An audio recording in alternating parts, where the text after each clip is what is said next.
இன்னைக்கு இந்த வீடியோவில் SQL Server Database எப்படி இன்ஸ்டால் பண்ணுறது அப்படின்னு சொல்லி பார்க்க போகிறோம். சரிங்களா? முதல்ல SQL Server Database இன்ஸ்டால் பண்ணிவிட்டு அந்த டேட்டாபேஸை SQL Server Management Studio வச்சு ஆக்சஸ் பண்ண முடியும். சரிங்களா? ஸோ இப்போ டோட்டலாக 2 காம்போனன்ட்ஸ் இன்ஸ்டால் பண்ணணும். ஒன்று SQL Server Database, 2 SQL Server Management Studio.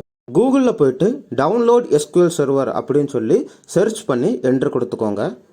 Search ரிசல்ட்டில் டாப்பில் வரக்கூடிய முதல் வெப்சைட்டுக்குள்ளே போங்க. சரிங்களா? முதல்ல பார்த்தீங்கன்னா SQL Server டவுன்லோட் அப்படிங்கிற URL வருது. அந்த URL ஓப்பன் பண்ணிவிட்டு அதில் நீங்கள் ஸ்க்ரோல் டவுன் பண்ணி பார்த்தீங்கன்னா டெவலப்பர், அதாவது டெவலப்பராக நம்மளுக்கு ஒரு டேட்டாபேஸ் ஃப்ரீயாக கொடுப்பாங்க. எக்ஸ்பிரஸ் எடிஷன் அப்படின்னு சொல்லி கொடுப்பாங்க. நம்மளுக்கு டெவலப்பர் மோடே போதும். சரிங்களா? So download developer SQL Server அப்படிங்கிறத கொடுத்துக்கிறேன். டவுன்லோடுன்னு கொடுத்த உடனே அதில் ஒரு ஸ்டார்ட் அப் பேக்கேஜ் ஒன்று டவுன்லோட் ஆகிருக்கும். சரிங்களா? அந்த டவுன்லோட் ஆன ஸ்டார்ட் அப் பேக்கேஜஸை நம்ம கிளிக் பண்ணி தான் SQL Server டேட்டாபேஸை நம்ம என்ன பண்ண முடியும், டவுன்லோட் பண்ணி இன்ஸ்டால் பண்ண முடியும். சரிங்களா? ஸோ அந்த பேக்கேஜஸை நான் கிளிக் பண்ணிவிட்டேன். அந்த பேக்கேஜ் ஓப்பன் ஆன உடனே இப்படி தான் இருக்கும். டாப்பில் பார்த்தீங்கன்னா SQL Server 2022 டெவலப்பர் எடிஷன். சரிங்களா?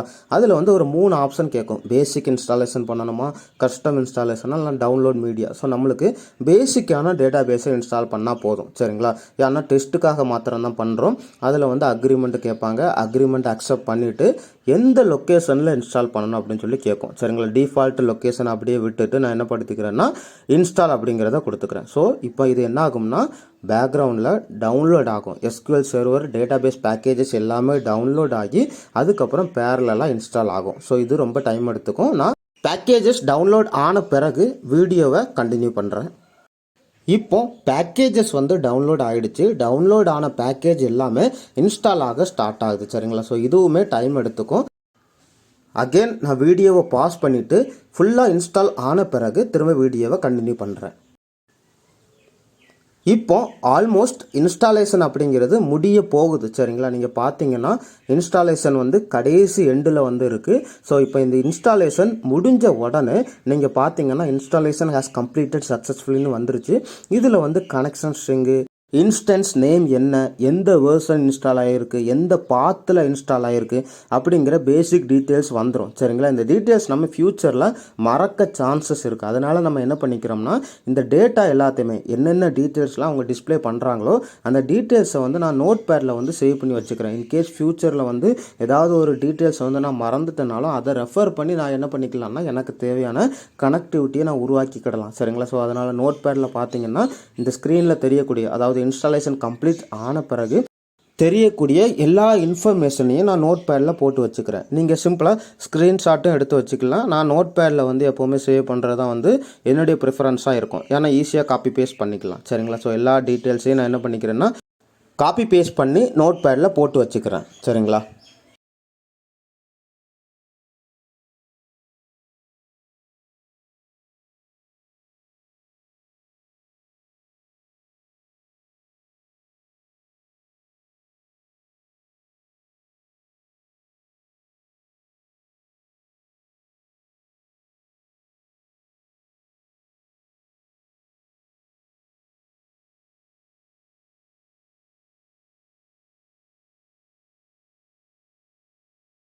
இந்த ஸ்க்ரீனில் நீங்கள் பார்த்தீங்கன்னா கனெக்ட் நவ் அப்படிங்கிற ஒரு ஆப்ஷன் காட்டுது. சரிங்களா? டேட்டாபேஸ் இன்ஸ்டால் ஆகிடுச்சு. அது கனெக்ட் ஆகுதா இல்லையான்னு சொல்லி நம்ம கமாண்ட் ப்ராம்ப்டில் செக் பண்ணி பார்க்க முடியும். சரிங்களா? நான் கனெக்ட் நவ்னு கொடுத்த உடனே இப்போ கமாண்ட் ப்ராம்ப்ட் விண்டோ ஓப்பன் ஆகிடுச்சு. சரிங்களா? அதில் என்ன பண்ணுறேன்னா செலக்ட் அட் வேர்ஷன் சொல்லி கொடுக்குறேன். சரிங்களா? அப்படி கொடுத்தீங்கன்னா நாம் எந்த version of SQL Server database install பண்ணியிருக்கோம் அப்படின்னு சொல்லி வந்துடும். இப்போ டேட்டாபேஸ் அப்படிங்கிறது இன்ஸ்டால் ஆகிடுச்சு. இந்த டேட்டாபேஸை கனெக்ட் பண்ணுறதுக்கு நம்மளுக்கு SQL Server Management Studio அப்படிங்கிறது இன்ஸ்டால் பண்ணணும். ஸோ அதனால் கூகுளில் போயிட்டு SQL Server Management Studio download அப்படின்னு சொல்லி கொடுத்துக்கிறேன். அதில் முதல்ல வரக்கூடிய download SQL Server Management Studio அப்படிங்கிற ஆப்ஷனை கொடுத்துக்கிறேன். அதில் நீங்கள் ஸ்க்ரோல் டவுன் பண்ணி பார்த்தீங்கன்னா டவுன்லோட் அப்படிங்கிற ஒரு ஆப்ஷன் காட்டும். ஃப்ரீ டவுன்லோட் அப்படிங்கிறது நான் ஆல்ரெடி அதை கிளிக் பண்ணிட்டேன். கிளிக் பண்ணனால நீங்கள் லெஃப்ட் சைடு கீழே பார்த்தீங்கன்னா SSMS செட்டப் அப்படிங்கிறது டவுன்லோட் ஆகிட்டே இருக்குது. சரிங்களா?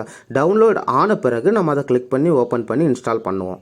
இப்போ SSMS பேக்கேஜஸ் டவுன்லோட் ஆயிருச்சு. சரிங்களா? அந்த டவுன்லோட் ஆன பேக்கேஜை நான் ஓப்பன் பண்ணுறேன். சரிங்களா? நீங்கள் லோக்கல் ஃபோல்டரில் போயிட்டு டவுன்லோட்ஸ் அப்படிங்கிற ஃபோல்டருக்குள்ளே போனீங்கன்னா நம்ம டவுன்லோட் பண்ண பேக்கேஜ் எல்லாமே காட்டும். சரிங்களா? SSMS செட்டப்பை நான் ஓப்பன் பண்ணுறேன்.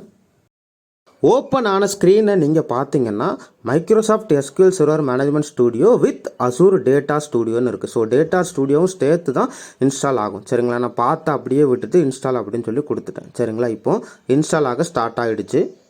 வீடியோவை கொஞ்ச நேரம் பாஸ் பண்ணிவிட்டு நம்ம ஃபுல்லாக இன்ஸ்டால் ஆன பிறகு திரும்ப கண்டினியூ பண்ணலாம். இப்போ பார்த்தீங்கன்னா SQL Server Management Studio setup வந்து இன்ஸ்டால் ஆகிடுச்சு. சரிங்களா, இன்ஸ்டால் ஆன பிறகு இந்த இன்ஸ்டாலேஷன் கரெக்டாக ஆயிருக்கா இல்லையா அப்படின்னு சொல்லி செக் பண்ணி பார்த்துக்கலாம். நீங்கள் சர்ச்சில் போயிட்டு கண்ட்ரோல் பேனலை ஓப்பன் பண்ணிவிட்டு என்னென்ன சாஃப்ட்வேர்லாம் நம்ம இன்ஸ்டால் பண்ணியிருக்கோம். சரிங்களா, இன்ஸ்டாலேஷன் ப்ரோக்ராமில் போய் பார்த்தீங்கன்னா ஆல்ரெடி நம்ம வந்து Microsoft SQL server database install பண்ணோம். இப்போ வந்து Microsoft SQL Server Management Studio. So இந்த 2 காம்போனண்ட்டும் இதில் இன்ஸ்டால் ஆகிருக்கு. ஸோ இதில் லிஸ்ட் டவுன் கண்டிப்பாக அப்படிங்கிறது ஆயிருக்கணும். எல்லா இன்ஸ்டாலேஷனும் கம்ப்ளீட் ஆகிடுச்சு. சர்ச்சில் போயிட்டு SQL Server Management Studio open பண்ண போகிறோம். சரிங்களா, ஓப்பன் பண்ணி அதில் ஒரு டேட்டாபேஸை க்ரியேட் பண்ணி ஒரு டேபிளையுமே க்ரியேட் பண்ணி பார்க்க போகிறோம். சரிங்களா, இப்போ நீங்கள் பார்த்தீங்கன்னா SQL Server Management Studio அப்படிங்கிறது ஓப்பன் ஆகுது. சரிங்களா, அது ஓப்பன் ஆக கொஞ்சம் டைம் எடுத்துக்கும். ஓப்பன் ஆன பிறகு நம்ம அந்த கனெக்ஷன் ஸ்ட்ரிங், அதாவது டேட்டாபேஸ் இன்ஸ்டால் பண்ணும்போது ஒரு கனெக்ஷன் ஸ்ட்ரிங்கு காட்டுச்சு பார்த்தீங்களா, அந்த கனெக்ஷன் ஸ்ட்ரிங்கை போட்டு இதில் கனெக்ட் பண்ணுற மாதிரி இருக்கும். சரிங்களா, நான் ஓப்பன் பண்ண உடனே உங்களுக்கு காட்டுறேன். SQL Server Management Studio open ஆன உடனே இப்படி தான் இருக்கும். முதல்ல அது என்ன கேட்குதுன்னா எந்த சர்வரை கனெக்ட் பண்ணணும் அப்படின்னு சொல்லி கேட்குது. சரிங்களா, நம்ம இன்ஸ்டால் பண்ணியிருந்தோம்னா இதிலே சர்வர் நேம் அப்படிங்கிறது ஆட்டோமேட்டிக்காக பாப்பப் ஆயிரும். லோக்கல் இன்ஸ்டாலேஷன்னா இப்படி காட்டிடும். ஒருவேளை சர்வர் வந்து வேறு டிவைஸில் இருந்துச்சுன்னா நம்ம அந்த சர்வர் நேமை போடுற மாதிரி இருக்கும். சரிங்களா, இப்போ நம்ம SQL Server டேட்டாபேஸோட கனெக்ட் ஆகிடுச்சு. சரிங்களா, கனெக்ட் ஆன பிறகு டேட்டாபேஸை எக்ஸ்பேண்ட் பண்ணுங்கள். அந்த டேட்டாபேஸை எக்ஸ்பேண்ட் பண்ண பிறகு சிஸ்டம் டேட்டாபேஸ் அப்படிங்கிறது இருக்கும். நம்மளுக்கு அந்த சிஸ்டம் டேட்டாபேஸ் அப்படிங்கிறது தேவையில்லை.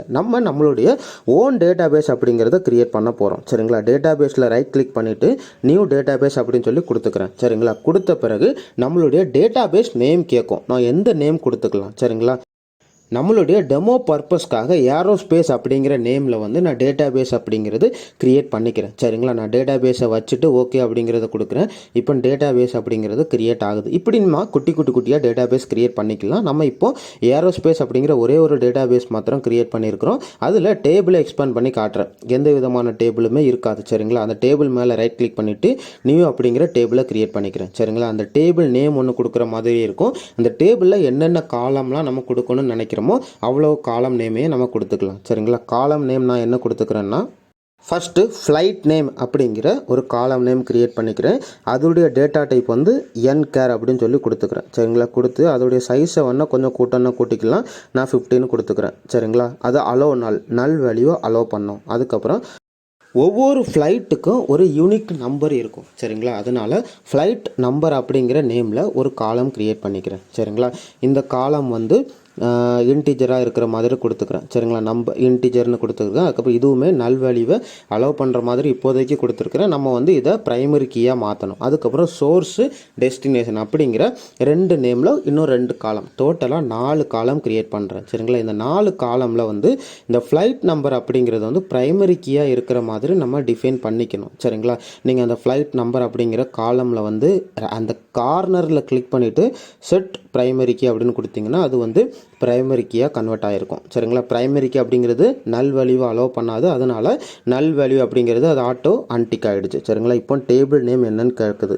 நம்ம ஃப்ளைட் டீட்டெயில்ஸ் அப்படின்னு சொல்லி டேபிள் நேமை கொடுத்துட்டு ஓகே கொடுத்துக்கிறேன். ஸோ இப்போ சக்ஸஸ்ஃபுல்லாக டேபிள் வந்து க்ரியேட் ஆகிடுச்சு. இப்போ இந்த டேபிளில் ஒரே ஒரு டேட்டா மாத்திரம் இன்சர்ட் பண்ணி பார்க்க போகிறோம். சரிங்களா, டேபிளை ரிஃப்ரெஷ் பண்ணிக்கோங்க. நம்ம க்ரியேட் ஆன டேபிள் வந்து அதில் இருக்கணும். சரிங்களா, அதுக்கு முன்னாடி அந்த கொயரி விண்டோவை ஓப்பன் பண்ணி வச்சுக்கிறேன். சரிங்களா, இப்போ கொயரி விண்டோ ஓப்பன் ஆகிடுச்சு. இதில் நம்ம க்ரியேட் பண்ண டேபிளுமே இருக்குது. சரிங்களா, அந்த டேபிள் டேட்டாவை நீங்கள் செலக்ட் பண்ணி பார்த்தீங்கன்னா எந்த விதமான டேட்டாவும் இருக்காது. அந்த டேபிள் அப்படிங்கிறது இப்போ எம்டியாக இருக்குது. சரிங்களா, இதுக்குள்ளே ஒரே ஒரு ரோ ஆஃப் டேட்டா மாத்திரம் இன்சர்ட் பண்ண போகிறோம். சரிங்களா, இன்சர்ட்டு அந்த டேபிள் நேமை கொடுத்துக்கோங்க.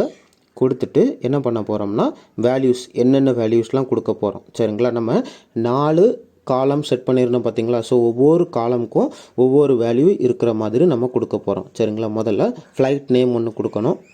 ஃப்ளைட் நேம் வந்து போயிங் அப்படின்னு சொல்லி கொடுத்துருக்குறேன். அதுக்கப்புறம் ஃப்ளைட் நம்பர் வந்து 1001 அப்படிங்கிற மாதிரி கொடுத்துருக்குறேன். சரிங்களா, 1001ன்னு கொடுத்துட்டு அதுக்கப்புறம் சோர்ஸ் வந்து சென்னை, டெஸ்டினேஷன் எங்கே போய் சேர போகுது அதை வந்து ஃப்ரான்ஸ் அப்படின்னு சொல்லி கொடுத்துட்டு இந்த டேட்டாவை வந்து அந்த டேபிளில் இன்சர்ட் பண்ண போகிறேன். ஸோ இப்போ சக்ஸஸ்ஃபுல்லாக இன்சர்ட் ஆகணும். சரிங்களா, சக்ஸஸ்ஃபுல்லாக இன்சர்ட்டு ஆகிடுச்சு.